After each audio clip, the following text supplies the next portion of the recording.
Aux abords du ring de Bruxelles, 300 abris survivent sous ce pont.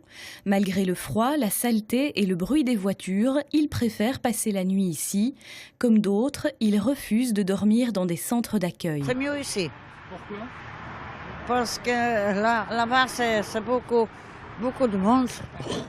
Ils se volent partout. Ils volent partout. On ne peut pas supporter ça. Les équipes du SAMU social sont souvent confrontées à ce genre de refus. Les personnes sans abri redoutent en effet le comportement de certains. C'est pas très fréquent, mais on a quelques vols.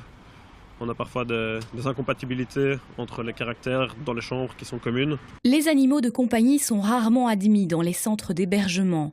Cette dame, par exemple, est installée pour quelques heures à l'entrée du métro. Avec son chien, difficile pour elle d'avoir accès à une place d'accueil. Le SAMU social n'oblige personne à se mettre à l'abri, mais incite à le faire et tente de rassurer. Notre but, ça va être de créer un lien et de jouer la carte de la réassurance.